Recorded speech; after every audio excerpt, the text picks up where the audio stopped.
இந்த எறா பொரிக்கிறப்பவே ஸ்மெல்லு ஊற கூட்டுதுங்க. அவ்வளோ டேஸ்ட்டாக, அவ்வளோ யம்மியான ஒரு சூப்பரான கிறிஸ்பியான ஒரு ப்ரான் 65. இந்த ப்ரான் 65 வந்து ரொம்ப ரொம்ப டேஸ்ட்டாக இருக்குங்க. ப்ரான் தொக்கு சாப்பிட்ற குழந்தைங்க இந்த ப்ரான் 65 ரொம்ப விரும்பி சாப்பிடுவாங்க. அவ்வளோ டேஸ்ட்டாக யம்மியாக இருக்கும். வாங்க ரெசிபிக்குள்ளே போகலாம். ஃபஸ்ட்டு வந்து ப்ரானை வந்து நான் ஒரு 1/2 கிலோ பக்கம் ப்ரான் இங்கே வாங்கி கழுவி சுத்தமாக எடுத்து வச்சுருக்கேன் ஒரு பேனில். அதில் கொஞ்சமாக உப்பு, 3 ஸ்பூன் தனி மிளகாய் பொடி, கார்ன்ஃப்ளவர் கொஞ்சமாக, இஞ்சி தட்டி வச்சது கொஞ்சமாக, பூண்டு தட்டி வச்சது கொஞ்சமாக. இஞ்சி பூண்டு பேஸ்ட்டை விட இது தட்டி வச்சது சேர்த்து பாருங்கள். அது ஆயிலோட ஃப்ரை ஆகிறப்போ நம்ம கடிக்கிறப்போ நல்லாயிருக்கும்.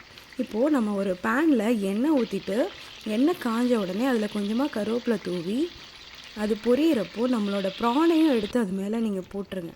இப்போ நம்ம போட்ட அந்த ப்ரான் வந்து வேகிறதுக்கு ஒரு சைடாக வேகிறதுக்கு வந்து ஒரு 2 மினிட்ஸ் ஆகும். இது எல்லாமே நீங்கள் ஸ்லோ குக் தான் பண்ணணும். இப்போது ஒரு 2 மினிட்ஸ் ஆகிடுச்சு. நம்ம இதை அப்படியே பெரட்டி போட்டுடலாம்.